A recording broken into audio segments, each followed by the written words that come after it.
नमस्कार, मी निलिमा कुलकर्णी आणि आज आपल्या नवशक्तीच्या ऑफिसमध्ये खास आपल्याला भेटायला आलेली आहे अतिशय गुणी अभिनेत्री, माझी अतिशय लाडकी ऋतुजा बागवे आपल्या सोबत आहे आज. नमस्कार, ऋतुजा, नमस्कार. खूप स्वागत आहे तुझं एकतर नवशक्तीमध्ये. तू खास आमच्यासाठी आलेली आहेस आमच्या जरा समुद्राजवळच्या ऑफिसमध्ये, एवढ्या लांब.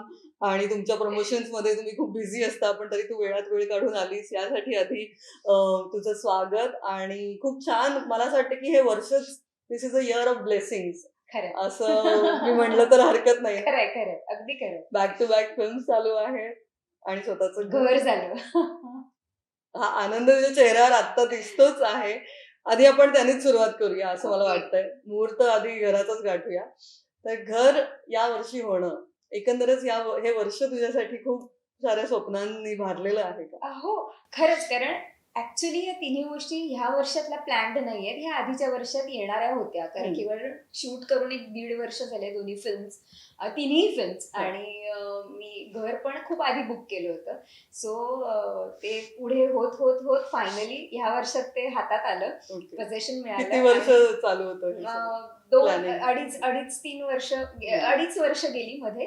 आणि फायनली माझ्या मनासारखं मला ते इंटिरियर करता आलं आणि मी राहायला गेले आणि आता एकटी राहायला शिकते. सो मजा येते, काहीतरी नवं आयुष्य जगते, त्यामुळे मजा येते. आणि त्यात लागोपाठ 3 फिल्म्स येत आहेत, नायिका म्हणून 2 फिल्म्स येत आहेत, त्यामुळे मला फार छान वाटते की मालिका, नाटक आणि आता चित्रपट, त्यामुळे छान वाटतं. वा, नक्कीच. पण ऋतुजा, मला माहिती आहे अर्थात अनन्याचा तुझा तो एक अतिशय सुवर्णमयी प्रवास आम्ही सगळ्यांनीच पाहिलेला आहे. आणि त्यानंतर मधला एक थोडा काळ होता जो कुठेतरी कठीण असू शकतो प्रत्येक अभिनेत्रीसाठी. हा कदाचित तो एक कठीण काळ असतो आणि मला असं वाटतं की त्यातनं जावंही लागतं. हो. तर त्या कठीण काळानंतरची ही स्वप्नपूर्ती किती विशेष आहे तुझ्यासाठी? मला असं वाटतं एका सक्सेस नंतर डाऊनफॉल येतोच आणि मी रेडी असते. कारण माझ्यासाठी सक्सेसची व्याख्याच वेगळी. मला प्रोसेस एन्जॉय करायला आवडते आणि अनन्याची प्रोसेस मी खूप मनापासून एन्जॉय केली. त्याच्यानंतर त्याची फिल्म होताना रिजेक्शन झाले, थोडासा डिसरिस्पेक्ट मिळाला, तेव्हा मनात कुठेतरी होतं की नाही, आता पुन्हा काहीतरी प्रूव्ह करून दाखवण्याची गरज आहे. मग पुढे मी माझ्या पुन्हा मालिकांकडे वळले. चंद्रा हे साक्षीला मालिका गेली, त्यात सुबोध भावे सारख्या अभिनेत्याबरोबर काम करायला मिळालं. आणि मी देवाला थँक्यू म्हणेन की ती संधी मला दिली. कारण सुबोध दादाकडनं मी चांगली अभिनेत्री आहे हे मला वारंवार ऐकू येत होतं आणि कुठेतरी तो कॉन्फिडन्स पुन्हा बिल्ड होत होता. तर त्यामुळे तो कॉन्फिडन्स पुन्हा एकदा बिल्टअप झाला. आणि त्याच्यानंतर लागोपाठ फिल्म्स येत गेल्या आणि वेगवेगळ्या भूमिका मी स्वीकारण्याचा प्रयत्न केला. त्यातही आलेली प्रत्येक गोष्ट नाही स्वीकारली, कारण तो माझा स्वभाव नाहीये. आणि मनासारखा 2 मनासारख्या व्यक्तिरेखा मिळाल्या. त्यात लंडन मिसळ आहे आणि आता सोंग्या. या दोन्ही चित्रपटात नायिका म्हणून पहिल्यांदाच तुमच्या समोर येणार आहे आणि 2 वेगळ्या भूमिका आहेत, त्यामुळे ऍक्टर म्हणून पुन्हा एकदा सिद्ध करण्याची संधी मिळाली. आणि आय होप मी चांगलं काम करण्याचा प्रयत्न केलाच आहे, तर तुम्हालाही आवडेल. हे बघ, तू इतके सारे अवॉर्ड मिळालेत ना, ते कदाचित त्याचा नंबरही मला आता आठवत नाहीये आणि तुलाही कदाचित आठवणार नाही. तर त्यानंतर ही सिद्ध करण्याची गरज पडते असं वाटतं? स्वतःला तरी नाही. मला असं वाटतं मला कोणाच्या अप्रुव्हलची गरज नाही. पण अनन्यात काम करताना सुद्धा मला कुठलाही अवॉर्ड मिळाल्यानंतर मला आनंद नाही झाला. मला प्रेक्षकांच्या टाळ्या, कर्टन कॉलला मिळायचा त्याचा आनंद झाला. पण अवॉर्ड मिळाल्यानंतर अचानक माझ्याकडे बघण्याचा लोकांचा दृष्टिकोन बदलला. जर त्या दृष्टिकोनासाठी मला हे मिळवणं गरजेचं असेल तर ठीक आहे, मग आता ते मिळवूया. वा, वा. हे जे स्पष्ट बोलतेस ना तू, हे मला फार आवडतं. थेट असतं ऋतुजा, थेट. आणि अर्थात आता घर कसं आहे, कसं तू सजवलंयस, त्याच्यासाठी किती मेहनत घेतली तेही थोडंसं सांग. अं, लंडन मिसळ ही फिल्म करण्याच्या आधी घराचं इंटिरियर वेगळं डोक्यात होतं. मग ती फिल्म केल्यानंतर तिथलं वातावरण आणि काही काही गोष्टी, कलर कॉम्बिनेशन मला खूप आवडल्या. पण सगळं प्रत्येक तूच ठरवलंस ना? हो हो हो. मी घराचा कलर, अगदी वॉर्डरोबचा हँडल म्हणा, दरवाजाचा हँडल असू दे, ते मी जाऊन क्रॉफर्डवरनं स्वतः आणल्या. लाईट्स मी स्वतः आणल्यात. सो मी अगदी असं छोट्यातली छोटी गोष्ट पण मी हाताने सजवलेली आहे. आणि आई बाबांचं स्वप्न होतं की मी स्वतःच्या पायांवर उभी राहावं आणि स्वतःचं घर घ्यावं. सो आईची इच्छा मला पूर्ण करायची होती. आणि आई बाबांचं आधी त्यांना असं वाटत खरंच होतं? खरं माझ्या डोक्यातही नव्हतं. माझी आईची इच्छा होती की मुलीने स्वतःचं घर घ्यायलाच हवं आणि हीच योग्य वेळ आहे, तू घे. सो ते कुठेतरी डोक्यात होतं आणि त्यांच्या अपेक्षांवर मी खरी उतरली आणि पूर्ण केलं त्यांचं स्वप्न, असं मला वाटतं. क्या बात, खरंच खूप अभिनंदन मनापासून यासाठी. आणि अर्थात आता back to the film. Songya ही फिल्म आहे, थोडा विषय वेगळा आहे. कौमार्य चाचणी हा खूप महत्वाचा विषय आहे आणि अजूनही या रूढी परंपरा चालू आहेत, याचं खरं तर वाईट वाटतं. पण हा विषय जेव्हा तुझ्याकडे आला, या विषयावर फिल्म यावी हे अर्थातच आणि तू तेवढी संवेदनशील आणि सामाजिक भान जपणारी आहेस हे मला माहिती आहे. पण जेव्हा हा विषय तुझ्या समोर आला, कशा पद्धतीने या फिल्म सोबत तुम्ही डील केलं आणि एकंदर हा विषय समोर आल्यावर पहिली ती प्रतिक्रिया काय होती? एकतर आधी मला माहितच नव्हतं की अशा पद्धतीचं काहीतरी अजूनही घडतंय, ओके. की कौमार्य चाचणी अजूनही गावांमध्ये, काही सो खेड्यांमध्ये तुझ्यासाठी केली तो एक जाते. धक्का पहिला तो होता. पहिला धक्का होता की हे असं असतं. मी सरांना विचारलं, सर म्हणजे आधी होतं आणि आता नाही असं. नाही, अजूनही चालू आहे. मग त्यांनी काही रेफरन्सेस दिले, काही स्टॅटिस्टिक्स दाखवले की एवढं पर्सेंटेज आहे, हे आहे, ते वगैरे वगैरे. म्हटलं की अरे मग हा विषय पोहोचायला हवा. मग एक मुलगी असून मलाच नाही माहिती की हे असं काहीतरी घडतंय. त्यात मला दुसरी एक्साइटिंग गोष्ट वाटली की हे सगळं ती भारूड फॉर्म मधनं समाज प्रबोधन करते. सो भारूड हा फोक फॉर्म, एकतर फोक गोष्टी मला खूप आवडतात कारण त्या खूप डीपली रूटेड आणि खूप रॉ असतात. तर मला मला खरं खूप आवडतं, त्यामुळे मला ते जास्त जवळचं वाटतं. त्यामुळे मला असं वाटलं की ऍक्टर म्हणून काहीतरी वेगळं करता येईल ह्याच्यात. सो म्हणून मग मी स्वीकारलं. ॲज अ चॅलेंज तू स्वीकार. चॅलेंज नेहमी स्वीकारायला आवडतं. हो हो, माझा स्वभावच तो आहे.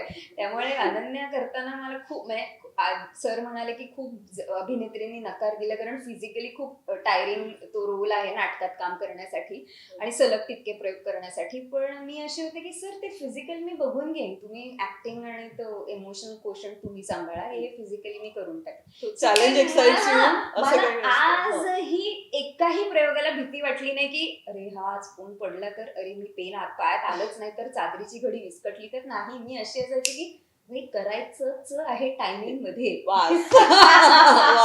मला असं वाटतं जिथे आव्हान तिथे ऋतुजा, असं म्हणायला काहीच हरकत नाहीये.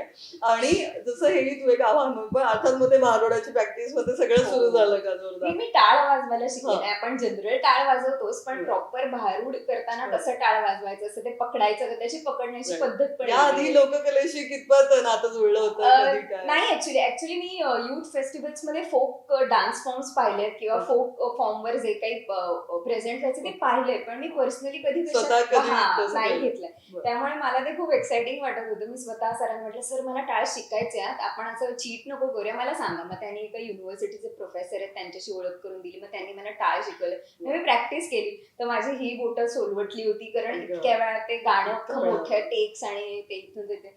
तर ते मला खूप मजा येत होती. तो टाळेचा नाद असा कानात अजूनही घुमतो माझ्यात. आणि ते भारूड इतकं सुंदर रेकॉर्ड केलं किंवा ह्या चित्रपटात पण 2-3 भारूड आहेत जी गाण्या स्वरूपात आहेत, ती सिंगर्सने गायलेत, पण जे परफॉर्म करायचं आहे, जे शाब्दिक आहे, लिरिकल आहे, त्या गोष्टी मी केलेल्या आहेत.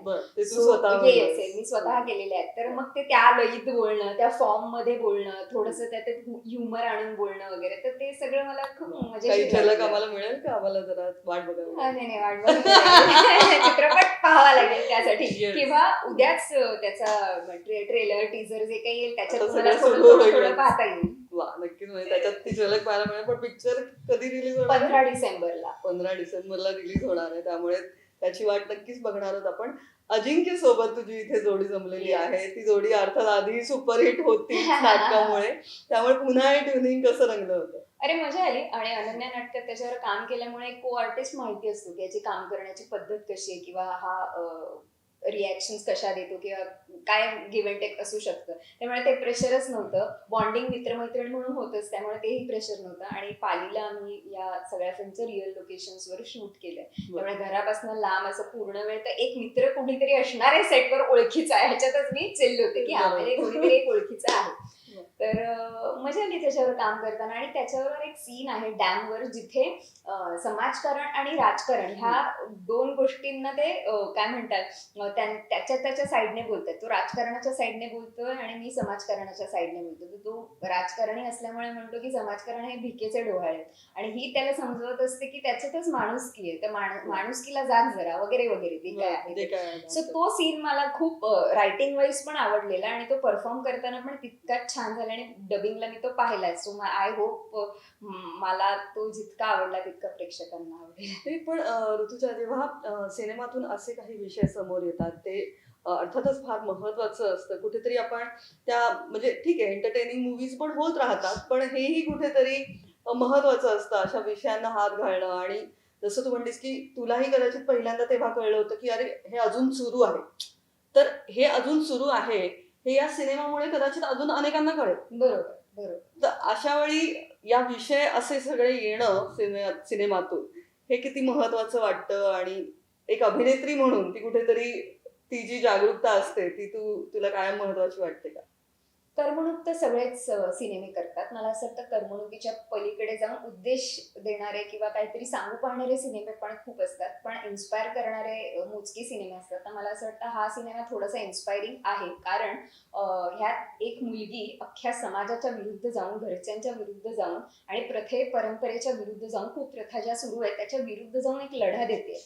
आपल्याला जरी कुठल्या मोठ्या स्केलवर लढा द्यायचा नसेल तरी प्रत्येक स्त्रीला आयुष्यात कशा ना कशाशी तरी लढा द्यायचा आहे, जगडायचा आहे. तर ती उमेद देणारा हा चित्रपट आहे असं मला वाटतं. त्यामुळे प्रत्येक स्त्रीने, मुलीने हा पाहावा. आणि कधी अशी वेळ आली की अशा कोणी मुली भेटल्या त्यांच्या अशा काही टेस्ट झाल्या होत्या का या दरम्यान, तुमच्या रिसर्च प्रोसेस दरम्यान कधी असं काही झालं? नाही, असं डिरेक्टली तर मी कधी कुणाला भेटले नाही, पण सरांनी काही किस्से सांगितले किंवा फिल्म मध्ये पण एक इन्सिडेंट एका फॅमिलीतला घेतलाय की तिला नंतर सायकोलॉजिकल प्रॉब्लेम्स झाले, म्हणजे तिला ट्रॉमा बसला त्या गोष्टीचा आणि इमोशनली. तर ते कॅरेक्टर माझ्या मोठ्या बहिणीचं दाखवलं की तिच्यावर त्या प्रसंगामुळे काय घडतं? घडतं आणि ती कशी इमोशनली आणि मेंटली डॅमेज्ड होते. आणि मग छोटी बहीण ठरवते की मी हे माझ्यावर तर होऊ देणारच नाही, पण माझ्या पुढच्या पिढीवर होऊ देणार नाही. सो तो एक तिचा पर्सनल स्ट्रगल त्यातनं येतो. तर मला असं वाटतं खरे अनुभवही त्याच्यातनं सरांनी घेतलेले आहेत आणि ते पेरलेले आहेत फिल्म्स मध्ये. नक्कीच. नाही, विषय तर खरंच फार महत्वाचा आहे आणि मला असं वाटतं की त्यामुळेच हे सिलेक्शन ही तितकंच महत्वाचं ठरतं. दुसरीकडे मला असं वाटतं की तू काय सध्या लंडनला जास्त असते, नाही भारतात नसते तेव्हा ती तिकडे असते असं आपण एकच सिनेमा केला ग मी लंडनचं. पण त्यातही एक वेगळी कमाल तिकडे भूमिका काय आहे. एकदम वेगळंच आहे सगळं. एक तो जॉनराच वेगळा आहे. त्या जॉनरात मी पहिल्यांदा काम करते. विनोदी अभिनेत्री नाही म्हणता येणार मला, त्यात सिरियस पोर्शन्स पण आहेत, पण मला असं वाटतं त्या अख्ख्या फिल्मचा जॉनरा तो आहे विनोदी, धमाल विनोदी, असं जणजणीत मिसळ. आणि त्यात मी नायक आणि नायिका अशा दोन्ही भूमिका करते. मी मुलगा म्हणून लपून छपून त्या हॉस्टेलमध्ये राहायला जाते. सो त्यातही चॅलेंज होतं, एक वेगळाच आउट अँड आउट वेगळा रोल माझ्या वाट्याला आला. त्यामुळे त्याच्यासाठी मी खूप एक्साइटेड. नक्कीच त्याहीबद्दल बोलूच पुढे, पण आता सध्या सोंग्या या सिनेमाबद्दल आपण बोलतोय.